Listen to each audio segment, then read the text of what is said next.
출애굽기 2장 1절에서 10절 말씀을 모티브로 삼아가지고 이제 그 요게벳의 노래를 만드신 분이 그 요게벳의 그 심정, 그러니까 아기 모세를 갈대상자에 넣어서 그 나일강에 이제 그 흘려 보낼 때에 그 심정, 그 마음을 상상하면서 만든 찬양이 요게벳의 노래입니다. 제가 들어보라고 그랬는데요. 한 주 동안 들어보신 분 조용히 한번 손 들어 보실래요? 예. 5분도 안 계시는 것 같습니다. 근데 오늘 또 이렇게 성가대가 찬양을 해 주셨네요. 그럴 줄 알고 성가대가 이렇게 다 안 들으실 줄 알고 오늘 이렇게 준비해서 찬양을 해 주신 것 같습니다. 여러분, 요게벳은 모세의 어머니죠. 모세의 어머니였는데 히브리 민족의 그 당시 이스라엘 민족은 애굽에서 노예로 살고 있었잖아요. 그런데 너무 번성하니까 하나님의 은혜로 그 히브리 민족이 너무 번성하니까 그 히브리 민족의 번성에 위기감을 느낀 애굽 왕 바로가 어떤 명령을 내려요? 앞으로 태어나는 모든 히브리 사내 아기들은 나일강에 던져서 죽이라고 하는 그 말도 안 되는 그런 끔찍한 명령을 애굽 왕 바로가 내리게 됐는데요. 그러나 모세를 낳은 그 요게벳은, 모세 어머니 요게벳은 그 바로의 명령을 따르지 않았습니다. 그리고 3개월 동안 몰래 숨겨서 길렀죠. 근데 아이가 자라면서 더 이상 감당할 수 없는, 모세가 이제 자라니까 우리 하원이처럼 저렇게 막 소리를 지르잖아요. 울기도 하고, 그래서 더 이상 이제 숨겨 기를 수 없는 그런 이제 상황에 이제 직면하게 됐고요.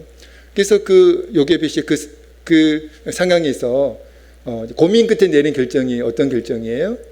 바로 갈대 상자를 만들어 가지고 그 갈대 상자에 아기 모세를 넣고 나일강에 흘려 보내야 되겠다라고 그런 결정을 고민 끝에 하게 됩니다.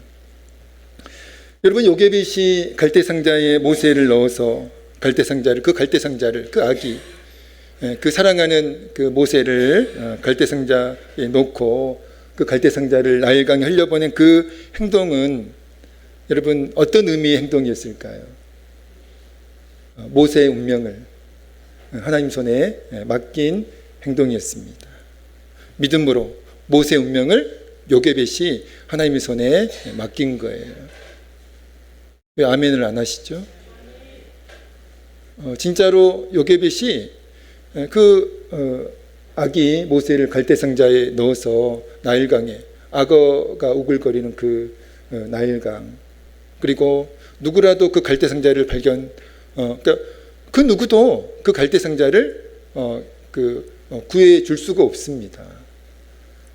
그런 상황에서 요게벳이 갈대상자에 모세를 넣어가지고 나일강에 흘려 보낸 것은요, 요게벳이 믿음으로 그 모세의 운명을, 하나님께서 그 모세를 지켜주실 것을 믿고 모세의 운명을 하나님의 손에 맡긴 것입니다. 여러분, 요게벳이 모세를 하나님의 손에 맡겼을 때 하나님께서 그 모세를 지켜주셨어요. 그 모세를 보호해 주셨습니다. 그리고 놀랍도록 하나님께서는 그 모세를 책임져 주셨습니다.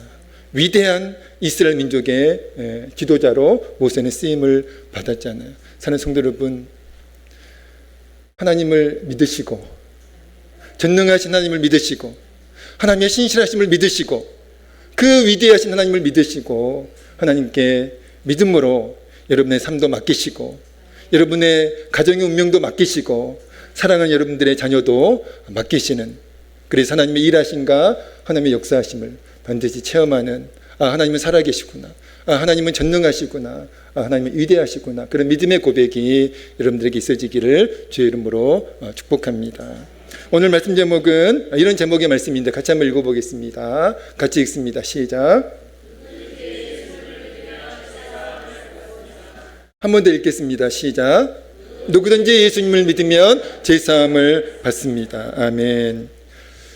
오늘 본문 말씀은 지난주 금요일 새벽 기도 시간에 나누었던 말씀의 일부인데요.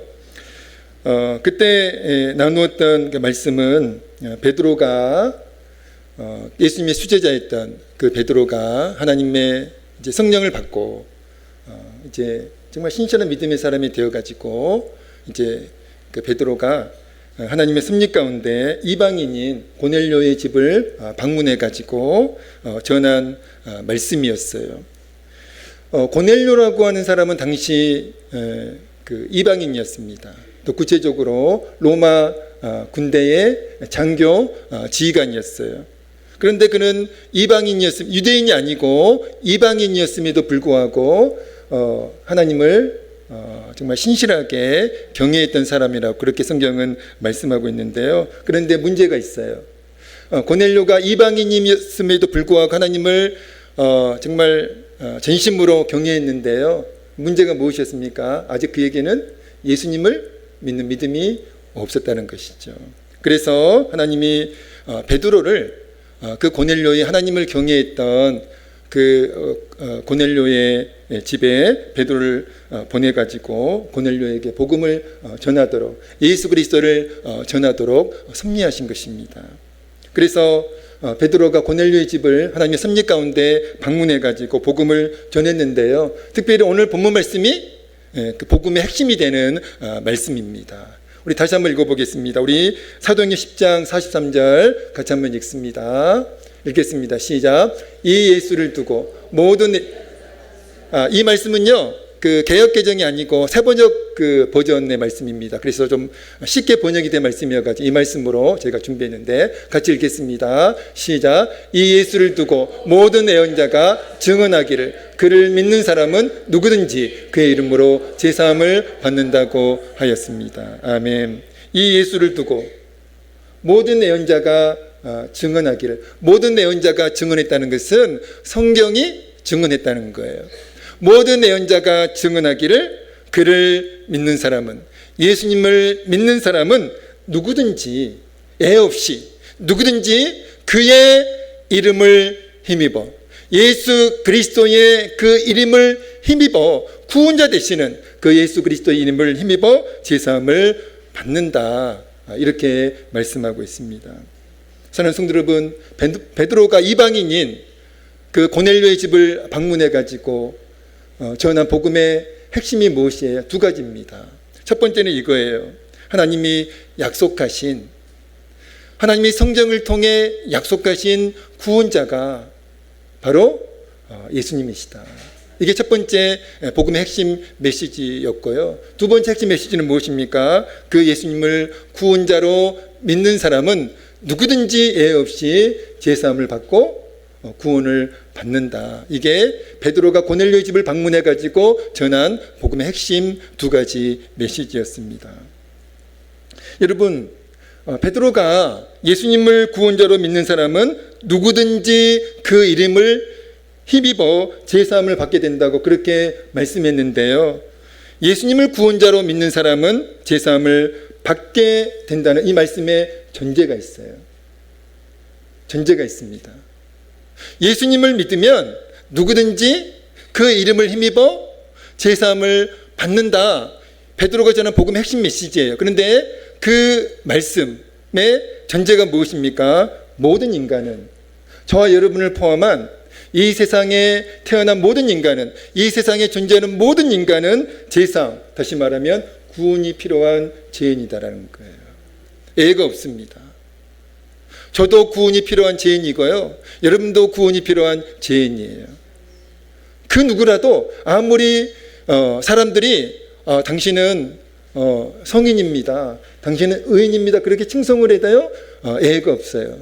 그 사람들도 구원이 필요한, 제사함이 필요한 죄인이라는 거예요. 그게 전제입니다. 그렇다면 왜 모든 인간은 제사함과 구원이 필요한 죄인일까요? 목사님, 제가 왜 죄인입니까? 저는 사람을 죽인 적도 없고 물건 훔친 적도 없고 남을 속인 적도 없는데, 심지어 남에게 싫은 소리 한 번 한 적이 없는데 제가 왜 죄인입니까? 이렇게 반문할 수도 있겠죠. 그러나 여러분, 죄인이 왜 모든 인간은 제사함과 구원이 필요한 죄인입니까? 아담이 에덴 동산에서 타락을 했잖아요. 그리고 죄성을 가지게 되었습니다. 에덴 동산에서 인류의 조상인 아담이 타락해가지고 죄성을 갖게 되었어요. 그래서 죄를 이제 짓게 된 거잖아요. 여러분, 그 아담의 후손인 모든 인류 또한 태어날 때 여러분 뭘 가지고 태어나요? 금수저 가지고 태어납니까? 뭘 가지고 태어나요? 죄성을 가지고 태어납니다. 예가 없어요. 모든 인간은 태어날 때, 우리 하온이도 태어날 때 악이지만 죄성을 가지고 태어났어요. 그리고 점점 죄를 짓게 될 것입니다. 그러니까 모든 인간은 구원이 필요한 죄인인 것입니다.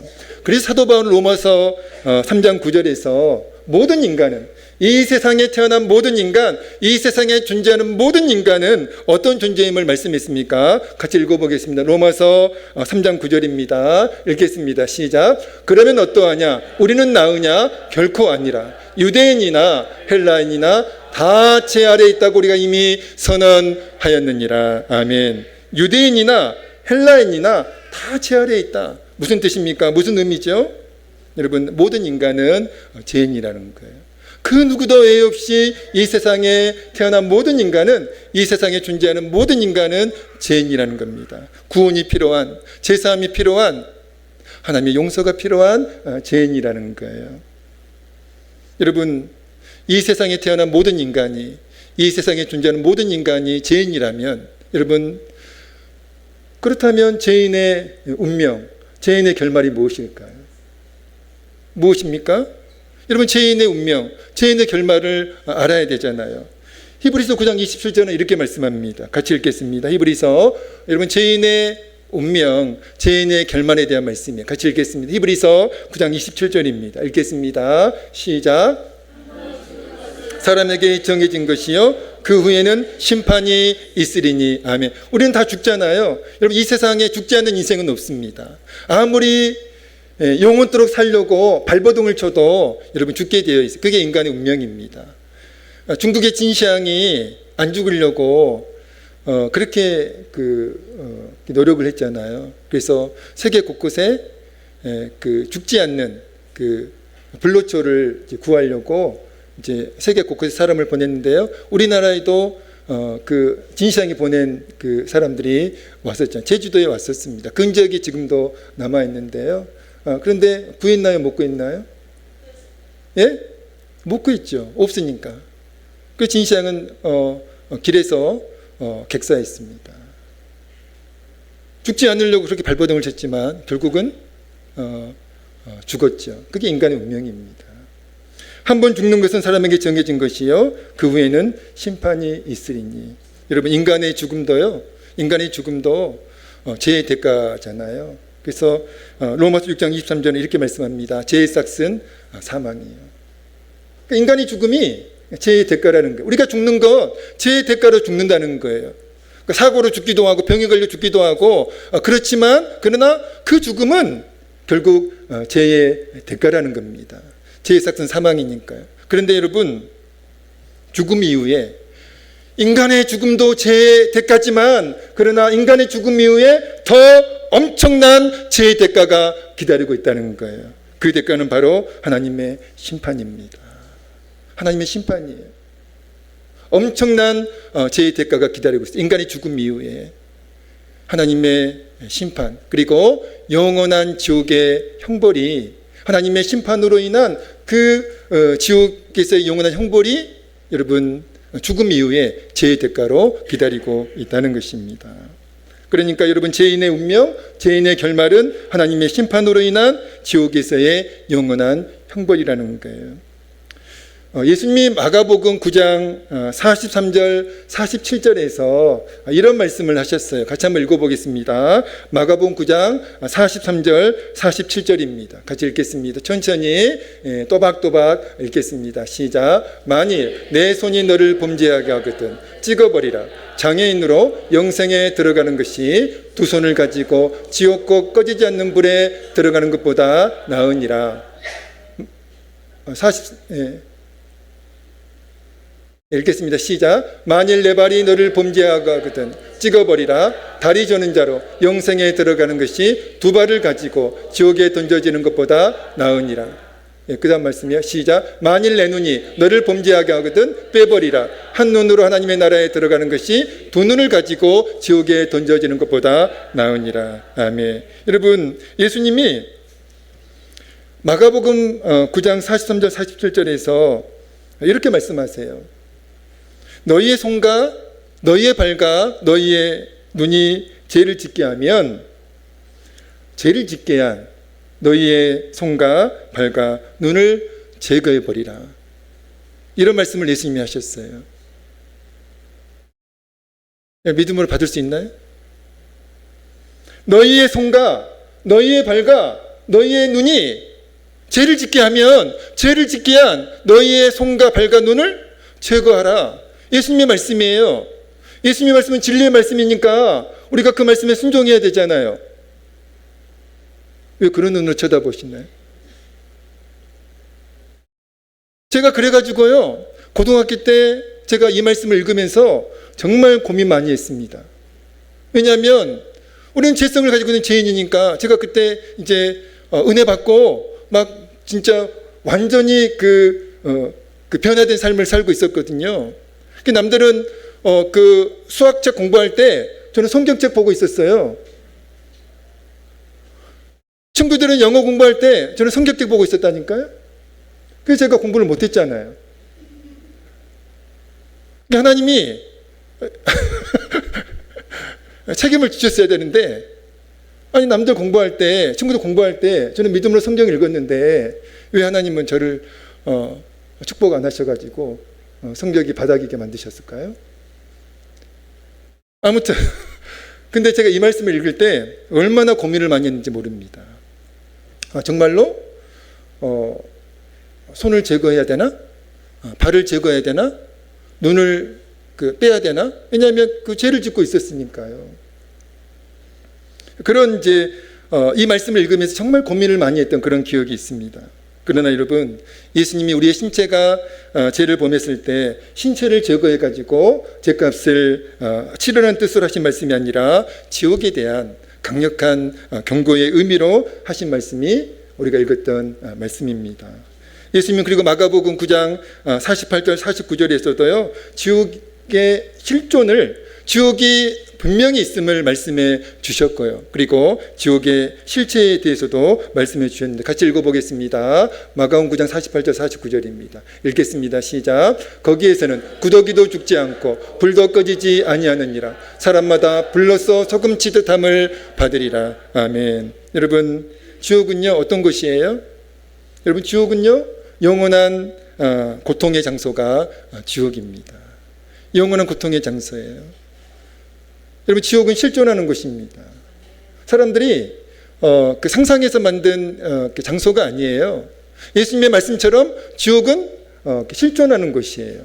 실제로 존재하는 곳입니다. 천국도 실제로 존재하지만 지옥도 실제로 존재함을 믿으셔야 돼요. 그리고 지옥은 영원한 고통의, 영원한 형벌의 장소라는 거. 한번 들어가면 다시는 석방이 되지 않는 영원한 고통을 이제 겪어야 되는 그런 장소가 지옥입니다. 여러분, 죄인의 운명과 결말은 예수님이 경고하신 대로 하나님의 심판으로 인한 지옥에서의 영원한 고통, 영원한 형벌이라는 거예요. 그렇다면 여러분, 죄인이 제사함을 받을 수 있는, 구원을 받을 수 있는 방법이 무엇입니까? 오늘 본문입니다. 같이 한번 다시 읽겠습니다. 오늘 본문 43절. 죄인이 제사함을 받을 수 있는, 지옥에 가지 않고 구원을 받을 수 있는, 제사함을 받고 죄의 문제가 해결되어서 제사함을 받고 천국에 들어갈 수 있는 방법이 무엇입니까? 43절입니다. 읽겠습니다. 시작. 그에 대하여 모든 선지자도 증언하듯 힘입어 제사함을 받는다 하였느니라. 아멘. 여러분, 저와 여러분이 죄인이잖아요. 죄인인 인간이 제사함을 받고 구원을 받으려면 어떻게 해야 된다고요?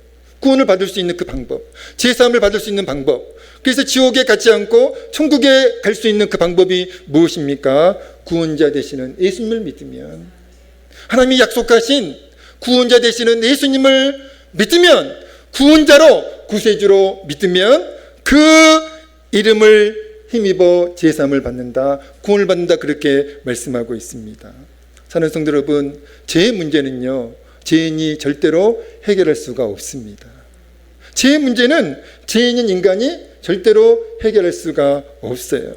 그래서 사람들은 착하게 살면, 선하게 살면 막연하지만 좋은 곳에 갈 것이라고, 우리는 천국인데 착하게 살고 선하게 살면, 의롭게 살면 그 착함으로, 그 선함으로, 그 노력으로 좋은 곳에 가게 될 것이라 그렇게 생각을 하지만, 그러나 여러분, 그 착한 노력, 그 선한 노력으로 절대 죄의 문제가 해결이 되지 않는다는 거예요.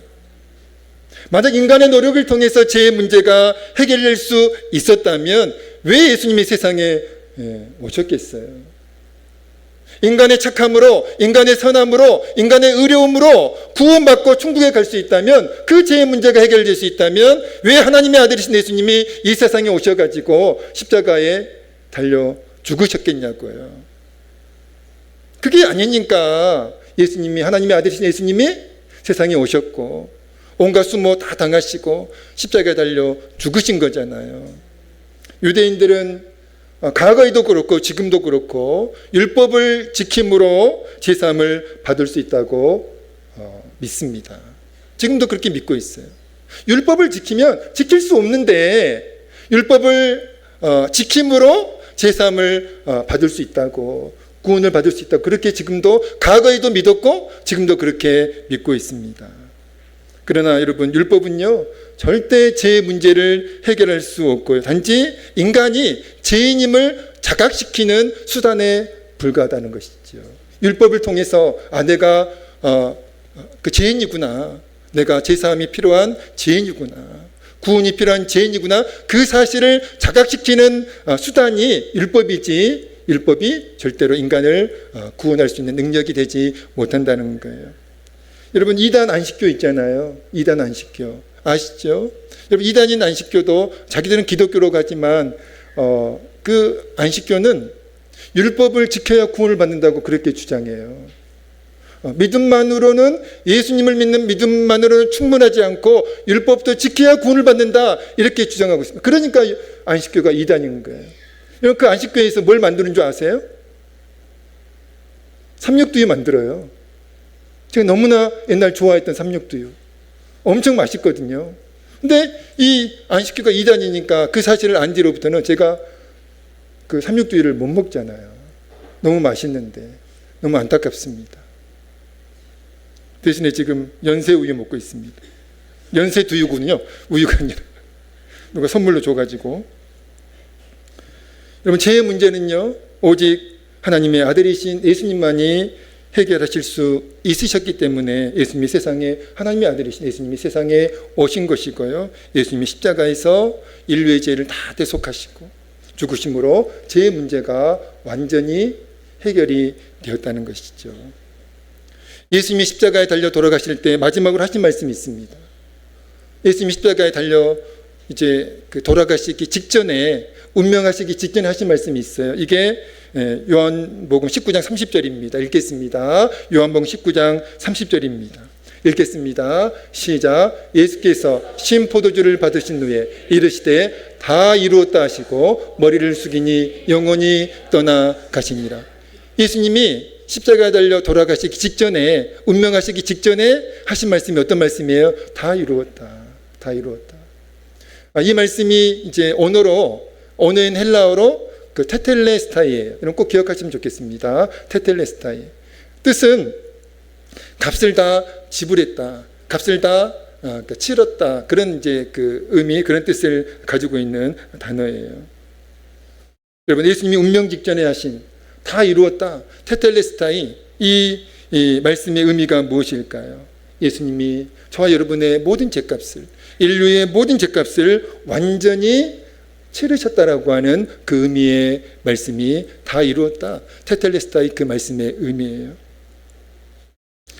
다음 주, 지난주에도 광고 말씀을 드렸는데, 다음 주 월요일과 화요일에 이제 그 우리 교단 그 여전도의 전국연합회 수련회가 충남 그 보령에 있는 그 하나 리조트에서 있습니다. 1박 2일 일정으로 있게 되는데 해비가 있는 수련회예요.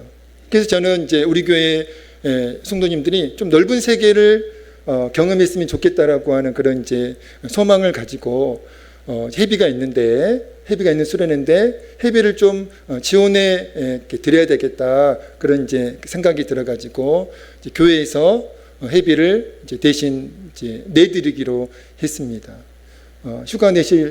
휴가가 가능하신 분들은 좀 휴가 내셔가지고 같이 가셨으면 좋겠네요.